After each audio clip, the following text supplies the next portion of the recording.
Okay, so this video is for geometry. We're talking about sections 4.1 through 4.4 in preparation of your quiz coming up on Tuesday or Wednesday. So I have 5 problems to go over. Remember, proof. Got to know these proofs. All right. Question 1. What other information, if any, do you need to prove the two triangles congruent by side angle side? Okay, so we know that side angle side is the method.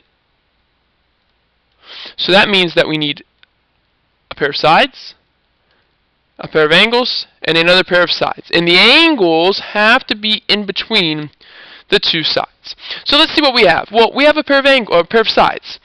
Segment LT is congruent to segment MQ. And that's because they're marked.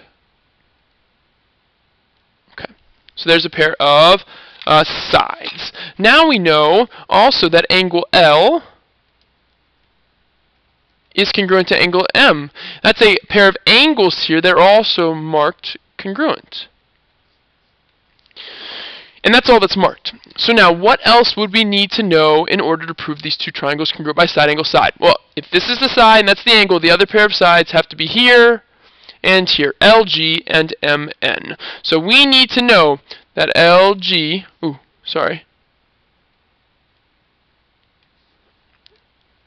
we need to know that segment LG is congruent to segment MN. We need this. Okay? So there's the explanation of how to show these two triangles would be congruent by side angle side. All right, next, proof time. Here we go. Given that segment AE and segment BD bisect each other, let's prove these two triangles are congruent. Okay, so first thing, write down the given. Segment AE and segment BD bisect each other. And that is a given.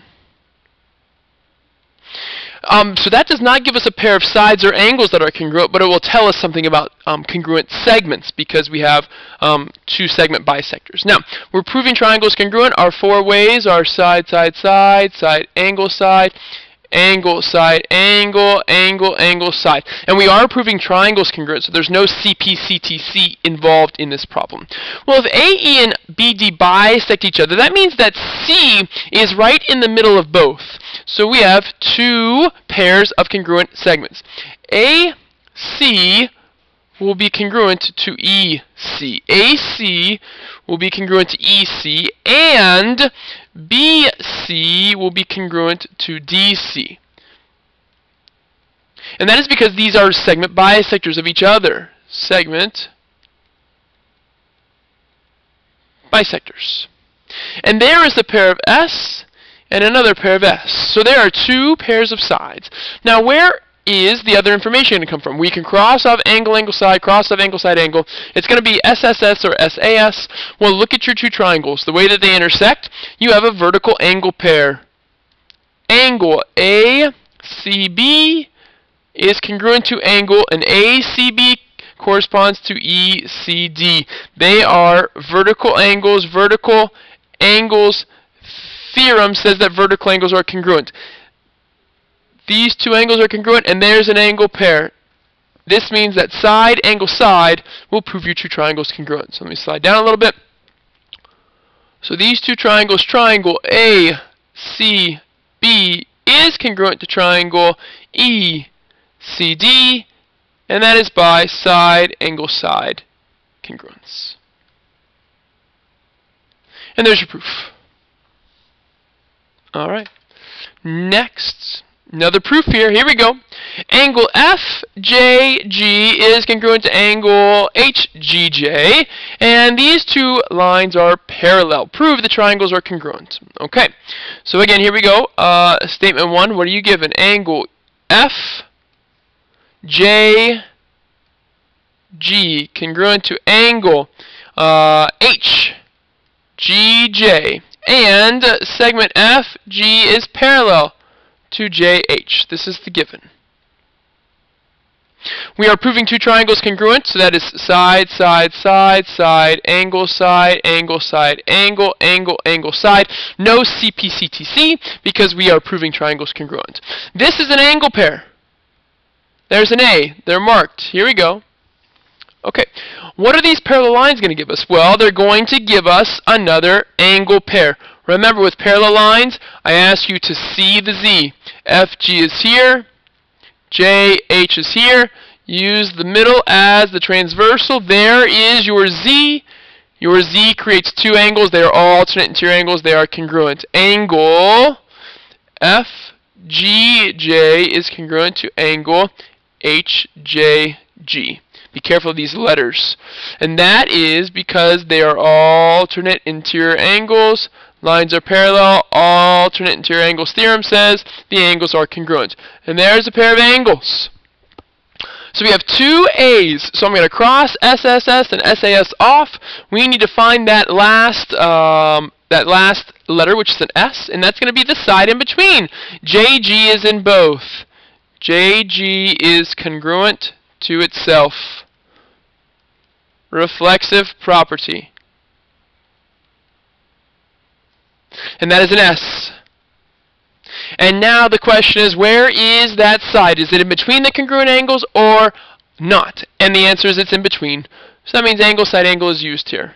Triangle FGJ is congruent to triangle HJG, and that is by angle side angle congruence. So remember, parallel lines mean you have congruent angles, and usually alternate interior angles. Alright, 17 here. We need to determine whether the triangles are congruent. If so, name the posture of the theorem that justifies. Alright? So, in this picture, what do we know? Okay. So we're given a pair of angles. Angle U congruent to angle R. That's marked. Now, what about these two lines marked parallel? See this right here? See the Z. These two angles are congruent. They are alternate interior angles. So we have another angle pair here. So angle UST is congruent to angle. So UST would be congruent to RTS. And we have alternate interior angles theorem. Because those lines were parallel. If you want to put that down, because segment US was parallel to segment RT. That was in the picture. Right, it's these arrows right here. So now, okay, we have two angle pairs. So now we need another pair of sides. If we have a pair of sides, any two angles on a side make the triangles congruent. Well, look right here. TS is shared by both. TS is congruent to TS. Reflexive property. So then yes, these two triangles are congruent. So up here, I'll write it, triangle, let's call it UST is congruent to triangle UST is congruent to RTS. And that would be by, and now notice the side is not in between. The two angles congruent in the left triangle are U and this one at S. That would have to be this side, US. That's not the one marked congruent, it's TS. This is angle, side congruence. And there we go. So almost like a proof, just a little bit more or less formal, if you will. All right. And now number 5, last one here. Number 5 says we need to prove. So I'm kind of making this a proof. We need to prove that angle P is congruent to angle Q, and this is the given information. So let's prove this. Okay. All right. Notice our given KL. Perpendicular to PQ, KL bisects angle PKQ. That's a lot of given. Powerful, powerful information. Notice what we have to prove. We have to prove that angle P is congruent to angle Q. That is not a pair of congruent triangles. That's a pair of congruent corresponding parts. So we are going to use CP/CTC for that. So we need to eventually prove that after we prove the two triangles are congruent. Let's call them triangle PLK and triangle QLK. Doesn't matter how you name them. Make sure it's corresponding, though. So we're going to use that. We're going to use the congruent triangles to then prove that angle P and angle Q are congruent. So what does this given tell us? It tells us nothing. It doesn't give us an angle pair or a side pair, but it tells us some things that are congruent. If KL is perpendicular to PQ, that means that these two angles are right angles, and right angles are congruent. Angle PLK is congruent to angle QLK. This is because perpendicular lines form right angles, and then right angles are congruent. Okay? And again, if you want to split that up into two, say they're right angles and say they're congruent, I don't care, but I just need one step. And that's a pair of angles. There we go. I'm going to scroll down a little bit. Okay, so there's an A. What else does the given tell us? Well, segment KL bisects angle PKQ. That's up here. That means that this angle and that angle are congruent. Angle bisector. Angle PKL congruent to angle QKL.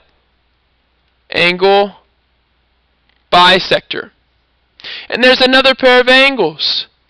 So right now I'm looking at angle, angle, side, or angle, side, angle. Well, the last side that I need is right there in between. KL is part of both. It is congruent by the reflexive property. And there's our side. So now it's either angle, side, angle, or angle, angle, side. Look at where the side is. It's in between the two angles.